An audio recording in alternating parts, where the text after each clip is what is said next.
време за нашето ДНК. Допред 20 на години много луѓе не знаеш што е ДНК, ама стана тоа многу популарно со докажување кој е најстар, не човек, народ, па почнаа да прават испитувања ние македонците колку сме имале ДНК од античките македонци, па колку имале грците, па србите, па бугарите, зашто нели колку си по-стар, толку си по-славен и поважен. Навистина ДНК-то има важност, бидејќи одредува, всушност од нашето ДНК зависи како ќе изгледаме, како ќе се однесуваме, многу работи. И посебно е важна нашата духовна ДНК. Јас сакам да зборам за духовната ДНК, тоест зошто сме како новозаветни христијани такви какви што сме и зошто ги правиме тие работи што ги правиме. А за тоа говори второто Коринтени, значи дека се враќаме на изучување на ова послание и бидејќи верувам повеќето од нас, па дури јас самиот, веќе заборавив што сме збореле пред пола година. Веќе половина година помина од последната проповед на ова второ послание. До сега поминавме 9 проповеди и ги разгледавме првите 3 глави. Така да стигнавме, последниот пат во март го проповедавме, стигнавме до крајот на третата глава. И мислам дека ќе ни биде така од корист на сите да се подсетиме за што се говори во тоа послание, тоа што сме говориле и што ќе говориме малку понатаму, чисто така да влеземе во тек со материјалот. Кажавме дека ова послание пред една година скоро кажавме, зашто на крајот на минатата година почнавме да го изучуваме. Кажавме дека ова послание апостол Павле го пишува пред се да се заштити од нападите, напади кои се насочени кон неговата служба, неговото учење, посланијата што ги пишува, апостолскиот авторитет и во таа смисла зато посланието е така интимно од сите негови посланија. Тоа отвара душата, си го отвара срцето, си ги изнесува маките и говори за службата.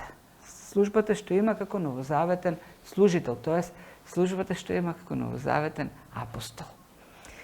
Така, представувајќи својата служба, всушност ние може да научиме што значи служба на нов завет, што значи да се биде новозаветен верник и новозаветен служител. И ќе се обидам, значи, овој дел кој најмногу се однесува на тоа, од 2.14 до 7.4, да ги изнесеме главните акценти, што апостол Павле ги вклучува во овој текст. И ако можеме да кажеме нешто што го одликува овој текст и новозаветното верување, новозаветната служба е, кај ме ова? Од тука.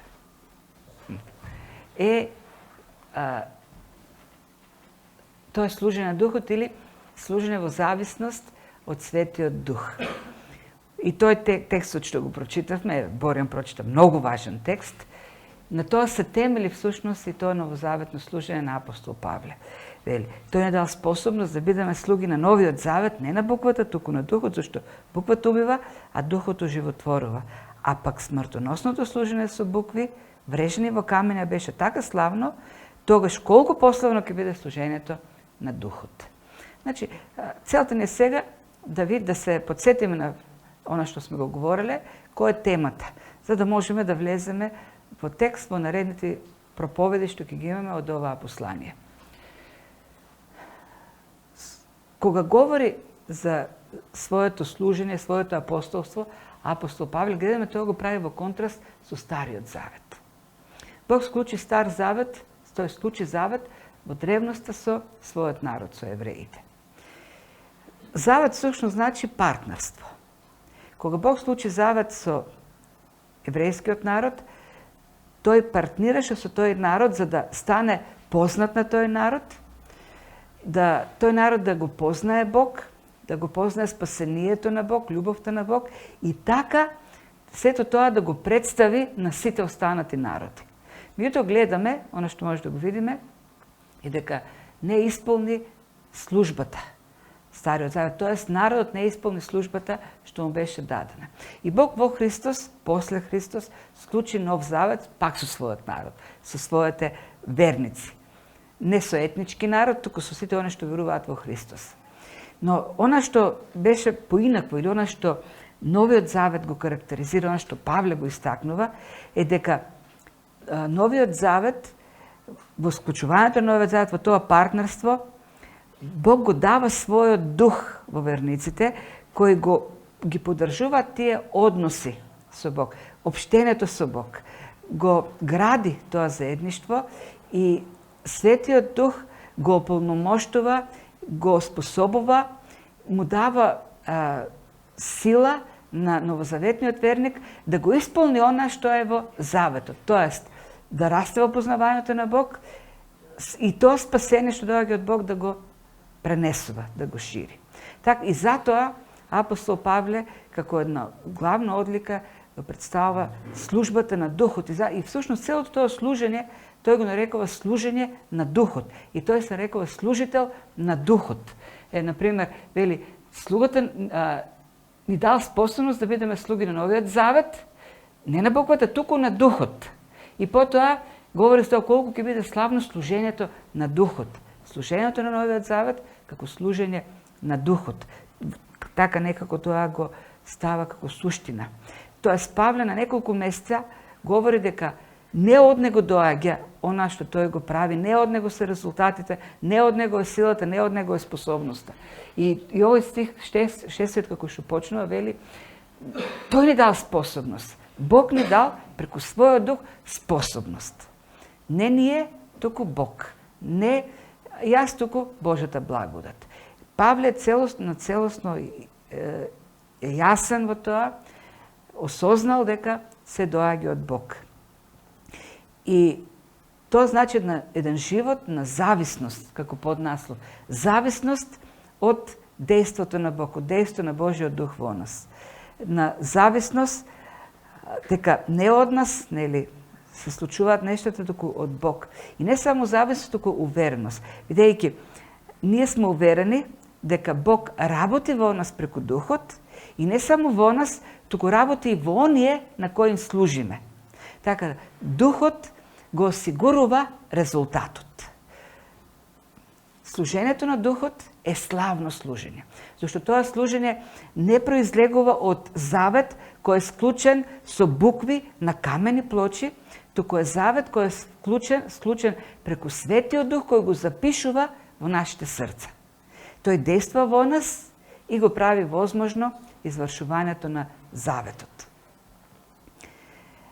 И тоа го прави Светиот Дух на начини кои дури многу пати не може да ги предпоставиме и со резултати кои многу пати дури во нашите најсмели очекувања не ги замислуваме. Читав пред некој ден едно старо издание на Знаме на вистината, Банеров труд, и внатре една проповед на Мартин Лојд Џонс, еден познат проповедник од 20 век, еден од најпознатите, и тој раскажува еден случај со една жена која била спиритист, тој се учествувал на тие сеанси на повикување на духови. Еден ден, гледајќи како луѓе одат на црква, поминуваат пред нејзината куќа, решила и она да отиде. Влегла во црква и до крајот на животот останала во црквата. И кога еднаш ја прашал, пасторот на таа црква, Мартин Лојд, во неговата црква се случувало, ја прашал, што те натера еднаш да влезеш и да останеш? И таа рекла, кога влегов во црквата и седнав меѓу браќите и сестрите, веќе браќи и сестри нејзини, веднаш почувствав, знаев дека има сила. И тоа истата сила која ја чувствувам на оние спиритистички собирања, но со една голема разлика. Силата овдека е чиста. Силата на Светиот Дух. Таа е едната клучна разлика. Сила од иста природа, духовна сила, но чиста сила. Го кажем ова само така како една илустрација како Светиот Дух може да работи. На какви чудни начини Светиот Дух работи. Зашто тој е вклучен во службата на Новиот Завет. Тоа е служба на Светиот Дух. И ако Тоа е служба која се врши преку силата на Светиот Дух. Она што може да го видиме како друг акцент во овој дел на апостол Павле е дека фокусот останува целосно на Христос. Во се ние сме фокусирани на Христос. И видите колку пати во овој дел од 2.4 до 7, 2.14 до 7.4 Павле говори или го спомнува со неговото служење, го поврзува со Христос. И вели, на секое место преку нас го пројавува мирисот на спознанието на самиот Исус. Или пак го проповедаме Божјото име искрено како од Бога, пред Бога, во Христос.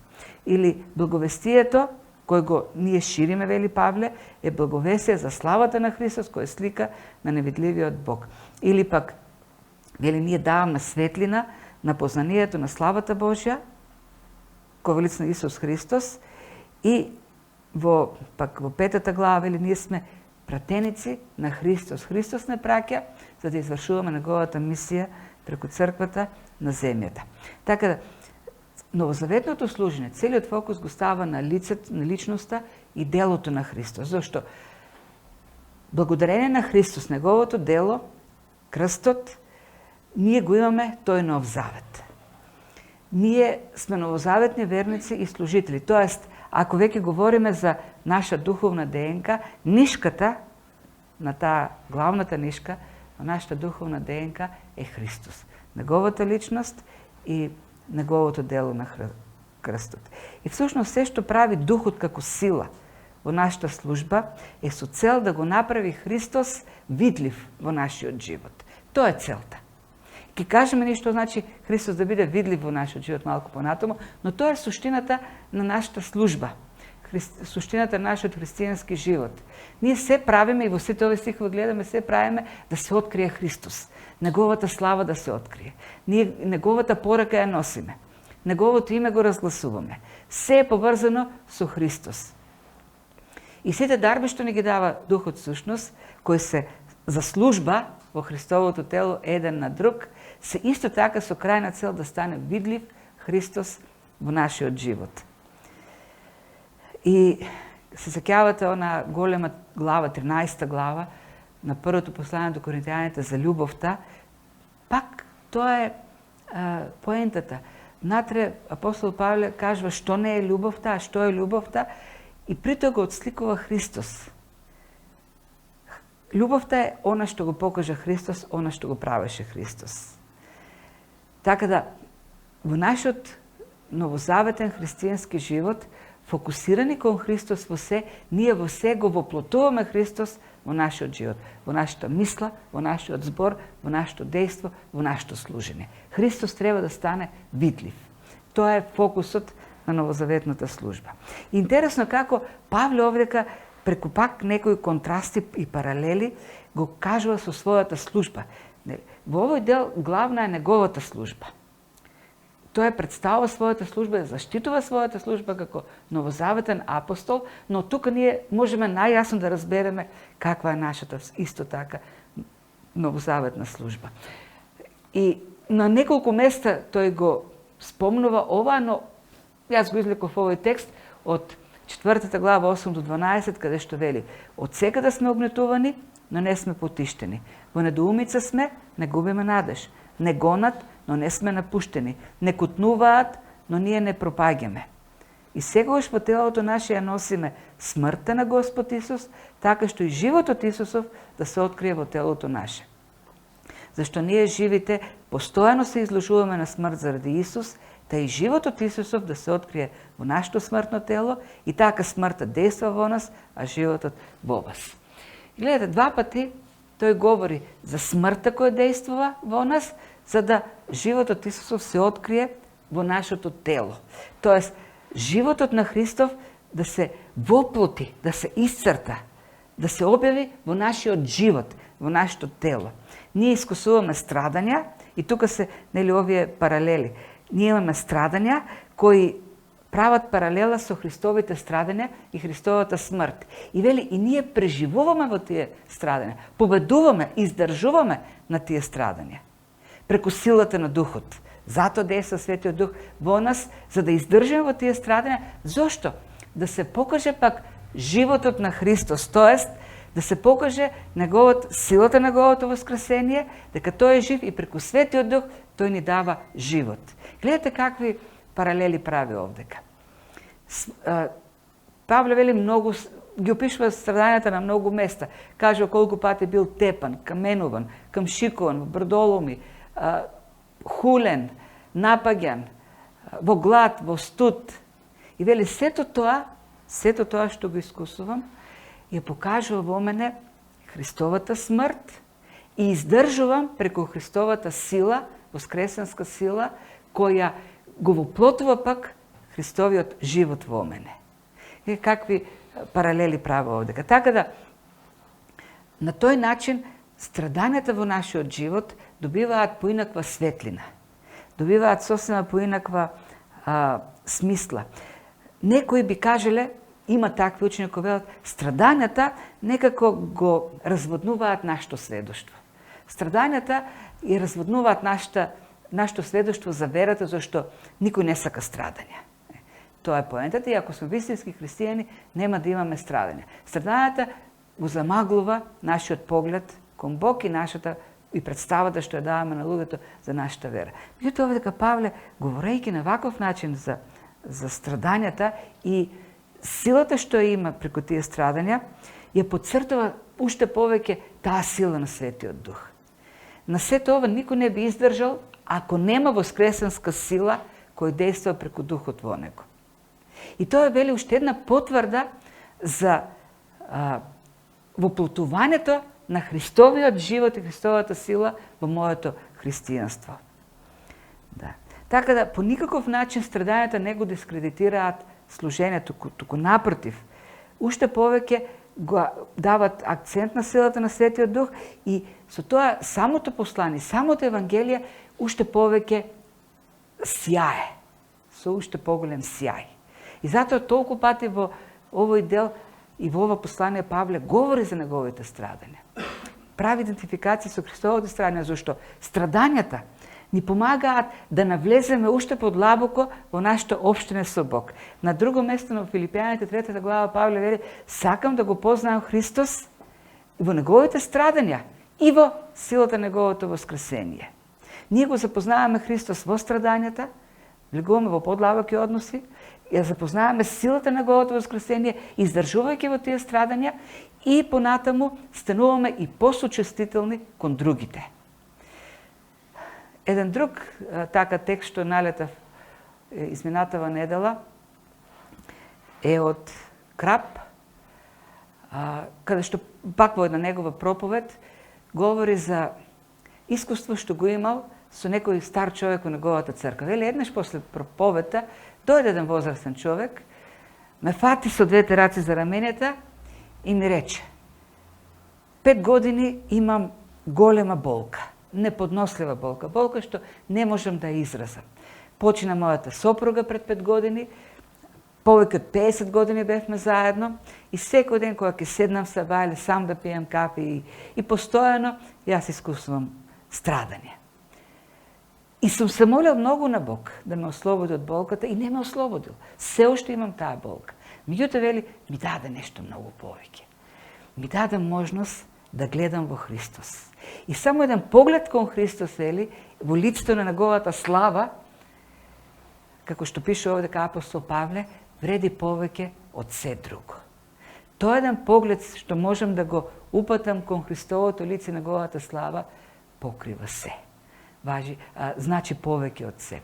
Така можеме да видиме како фокусирајќи се кон Христос во овој новозаветен живот на служба се добива поинакво значење, па дури и страдањата.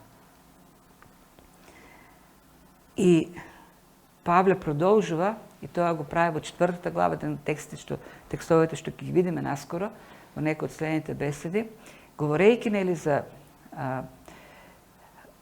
страдањата, го вклучува и воскресението или напуштањето или рушењето на овој земен шатор, за да добиеме една трајна куќа во Божјото царство. Така да страдањата добиваат нов аспект, бидејќи силата на Христос, кој го воскресува од мртвите и дејства сега во нас, да издржиме на оваа страдања, конечно ќе се покаже како триумфална која ќе ја победи смртта и ќе дојде нашето воскресение. И сето тоа, нели, дава една карактеристика на новозаветното служење како служба на Христос кој се воплотува во се, па и во нашите страдања. И во силата која ни ја дава за да издржиме во тие страдања. Фокусот кон Христос. И многу говори за победа. Иако звучи така најмрачно ова послание, најпесимистичко, сепак во него Павле најмногу говори за победи и за оптимизам. Например, во 2.14 вели: ние секогаш сме во триумфална поворка. Тоа го видовме веќе еднаш. Го видовме тој текст. Во 4.1 вели: ние со духот не паѓаме. Иако не гонат, иако не обвинуваат, ние со духот не паѓаме. Потоа повторува во 4.16: и затоа ние не паѓаме со духот, и тоа е тој текст кој говори за рушењето на овој земен шатор. Во 5.6 вели: секогаш сме спокојни. Тоа да кажеш дека секогаш сме спокоен е навистина голема работа. На ваквите маки вели: и секогаш сум спокоен. И пак тука доаѓа, нели, она темелот на новозаветната служба, тоа е зависноста од Светиот Дух, силата на Светиот Дух. Затоа новозаветната служба е служба на Светиот Дух. Зашто Светиот Дух ја врши во нас. Дури и во сите овие нешта кои ги набројува Павле, вели: и ние го зачуваме спокојството секогаш. И 5.8 вели: и не се плашиме. Гледате колку нешта избројува во овој дел од посланието. Така, апостол Павле го проповеда Христос, издржува или претрпува секакви тешкоти, и се што е она што го мотивира? Она што исто така е дадено како фокус или акцент во овој дел на посланието. Љубовта на Христос. И вели: бидејќи љубовта Христова не гони, тоест љубовта на Христос не гони, да го мислиме ова: кога еден умрел за сите, тогаш сите се умрени. А Христос умре за сите, да живите да живеат не веќе за себе си, туку за оној кој умре за нив и воскресна. А Христос умре за сите. Тоа е идејата.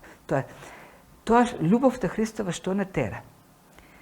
Да живееме не за себе си, туку за оној кој умре за сите. А самата таа фраза, оној кој умре за сите, всушност значи да живееме за сите. Зашто тој живееше за сите. Тоа е идејата. Основата овде е љубовта на Христос. Тоа е клучната фраза во овие два стиха. Љубовта на Христос. Генитивна е формата. Љубовта што Христос ја покажува. И тоа не само кон нас, туку кон сите, како што нели овдека вели. И второто зборче што е важно овдека ли глаголот не гони. Тоа зборче е многу силно. И добро овдека преведено, не гони. Знаеш, те гони да правиш нешто. Не просто само те поттикнува или те мотивира, туку врши притисок. И Павле употребува тука таки интересен збор со нехо, кој значи да бидеш буквално завладеен од нешто, поробен од нешто, контролиран од нешто. Тоест, така се кога, или со други збори, болен сум од таа љубов. И не можам да се ослободам од тоа, да не го правам она што Христос го бара од мене. Поради таа љубов што тоа ја покажува кон мене и кон останатите. Или, всушност опишува дејства кои тој не може да го контролира сами од себе си.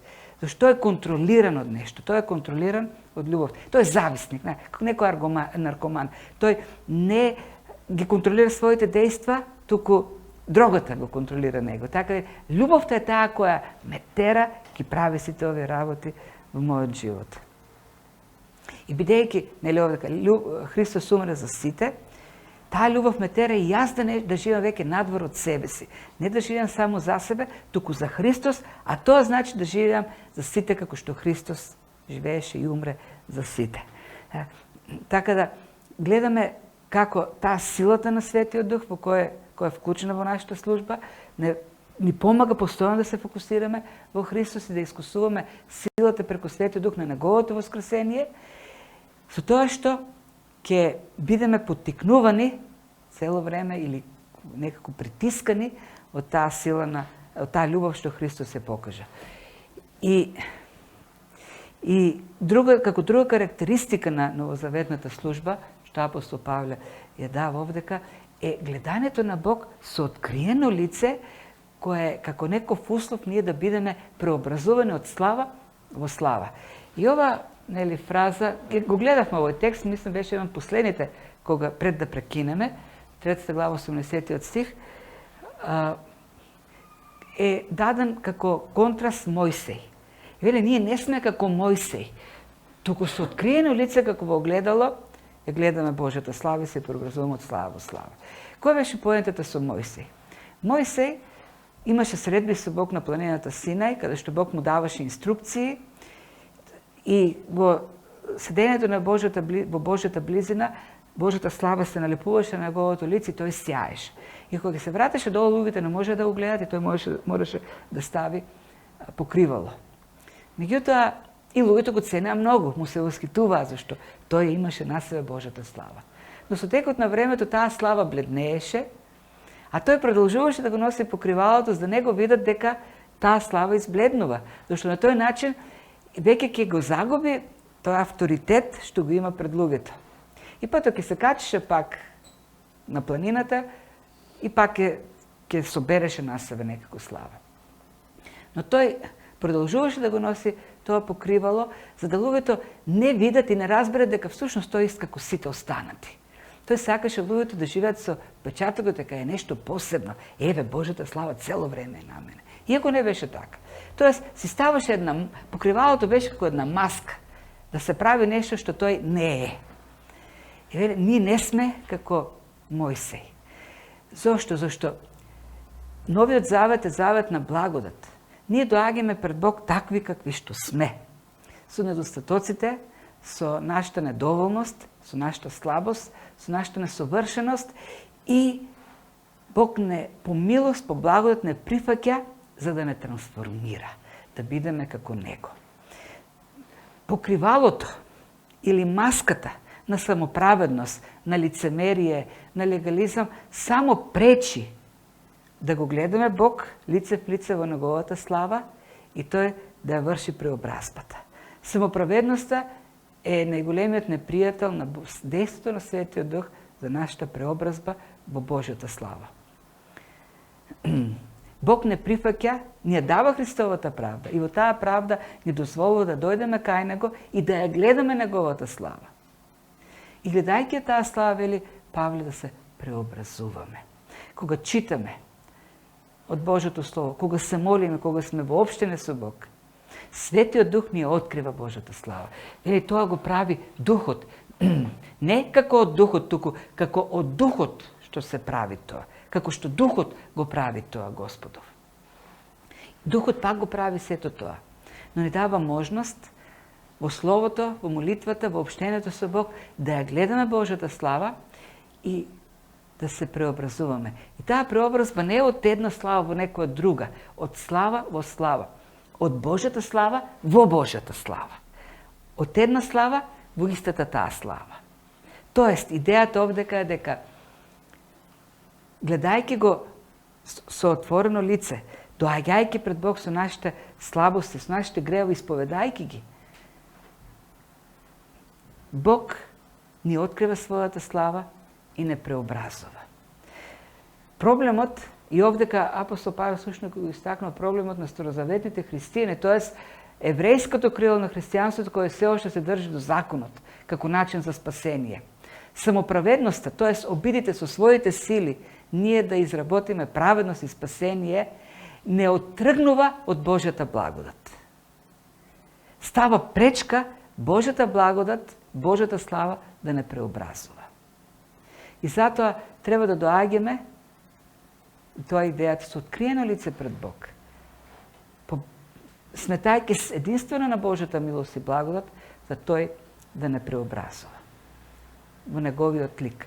Тоест да стануваме се послични на Божјата слава, да стануваме се повеќе како Него, за Христос, да се изобразува, да се воплотува во нашиот живот од сета слава. И останатото што може да го кажеме, како последно можеби, знаете, и тоа е факт, ние стануваме или се претвораме во она на што се поклонуваме. Тоа е вистината. И тоа се гледа посебно кај помладите. Тие си имат своји идоли и се претвораат во своите идоли. Музички, како и да се.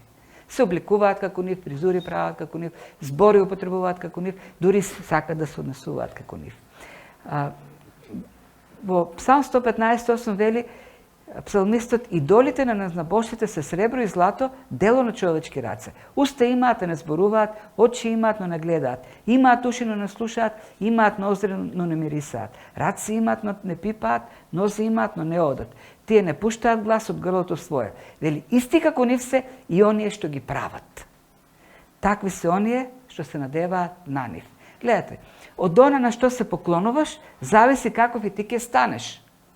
Ако ние го поставяме Бог, Христос, како центар, фокус на нашиот живот и се поклонуваме и му служиме, ние се претвораме во Него. Тоа е вистината. Тоа е овдека. Ние го гледаме Негова славата и Тој не преобразува по таа слава. И на крајот сето тоа, апостол Павле како акцент, еден последен што ќе го кажам, има многу. Сега, тие се 4 глави, не е лесно сете да се така опфатат, како најважни точки е транспарентноста или прозирноста, прозрачноста. Тој на многу места им кажува, неколку места им кажува: јас сум пред вас како бистра вода, прозрачен. И зборот што го употребува е како некоја течност се стави на светлината на сонцето, да се види да нема некоја примеса внатре, некои честички кои загаделе водата. Јас сум таков пред вас. Целосно прозирен. Нити се правам нешто што не сум, нити пак словото го изопачувам. За да може тоа слово да дојде оригинално кај вас, мора јас да сум целиот прозрачен, прозирен. Тоест, кога ќе помине низ мене тоа слово, да не биде додадено ништо на него. Да се биде оригиналното Христово слово. И ниту пак јас додавам нешто на тоа слово. Ние не сме како мнозина што тргуваат со Божјото име, тука го проповедаме искрено, како од Бога, пред Бог по Христос. И збор што искрено, всушност, не е оригинално искрено, прозирно, транспарентно, значи, не примесено со ништо. Не го изопачуваме, нито пак му додаваме некакви маркетиншки трикови, за да биде по-пријатно во вашите очи, за да се продаде по-лесно. Како што прават многумина денес. Го изопачуваат словото, го пакуваат во некоја амбалажа што се продава лесно и на тој начин не продаваат словото, го продаваат свое некакво учење, некој свој продукт. Или не го правиме ние тоа. Нема потреба Христос да биде маркетиншки изопачуван. Нема потреба Божјото Слово кое живо и действува да биде поправено од нас. Ние сме прозирни, транспарентни, застануваме такви како што сме пред Божиот народ, за да Словото помине од нас и излезе, биде пренесено такво какво што е. Или со интегритет. Знаете што значи интегритет? Некој да има интегритет. Значи да нема непотребни работи. Тоа е. Тоа е интегритет. Сега Коста Милков ќе спомнам, тој на Ланган проповедничество секој пат говори за баба му, се сеќава како баба му на времето печела леп. И вели, тоа леп со интегритет. Внатре имаше само брашно, сол, вода. И ништо по и квасец. Тоа е. Се што ќе го додадеш на лебот, веќе го губи лебот својот интегритет. И сега, бидејќи лебот има најниска даночна стапка, многу земји во светот носат закони во кои се решава што е навистина леп, а што не е леп. Зашто толку многу лебови има сега, не знаеш што е навистина леп. Има леп со шекер. И тоа со 10% шекер во содржината. Во целата содржина. Во кило леп има 100 грама шекер. И сега ова леп ли е или е колач? Дали ќе се плаќа данок 18% како колач или ќе се плаќа 5% данок? Сакам да кажем колку истото се случува и со словото. Кога ние ќе го натрупаме со работи кои не се слово. И веќе доаѓа, нели, прашањето, действува ли тоа слово животот на луѓето? А реално ли е тоа слово? Божјо ли е тоа слово? некои се почуваме Словото Божие, туку сојувањето на вистината се препорачуваме на секоја човечка совест пред Бог. Ке ги видиме овие текстови, веќе следниот пат ќе почнеме со 4 глава, идејата беше да се подсетиме зашто зборевме во ова второ послание до Коринтијаните, за да бидеме во тек. Зашто заборавивме? За овие 6 месеци заборавивме што сме зборили. Мене ми требаше време, неколку дена да се навртам на материјата, зашто се оддалечивме. Така е, нашиот мозок има потенцијал да собира, ама и добар потенцијал, способност да го турка настрана за да не се претовариме со многу материјал. Так, ова подстуване. И само еден такав случај, еден пример што го слушнав, не беше скоро, во една црква во Бугарија. Таму пасторот на црквата често пати знае да каже што случува дома, па дури и кога се кара со жена му. И еднаш такава проповед, збореше за конфликтите дома со жена му, и после служба дошла некоја од жена од црквата и рекла: јас веќе нема да доаѓам во оваа црква. Зошто? Па не сакам јас пастор кој си има конфликти со жена му дома. И тој рекол: добро, ти ќе одиш во друга црква каде што пасторот исто ќе има конфликти со жена, ама нема да кажува. Тоа е разликата. Ништо повеќе. Тоа е тоа. Ние сме тие и треба да бидеме транспарентни. Треба да бидеме прозрачни. Зашто само така таа преобразувачка сила на Словото, која преобразува од слава во слава, дејства и Христос ќе биде изобразен неговото воскресение во силата во нашите слабости. И Бог ќе се прославува. Добро, многу не, скративме малку и така пак завршивме на време. Добро, тоа е. Бог да ни дава благодат да продолжиме со оваа тема, многу важна, да навлекуваме во длабочина на служењето на Новиот Завет. Тоа е нашето ДНК. Ние сме тоа што сме, го правиме тоа што го правиме заради таа ДНК новозаветна, духовна, што ни ја дава Христос на крстот како новозаветни свети. Да се исправиме, се молиме.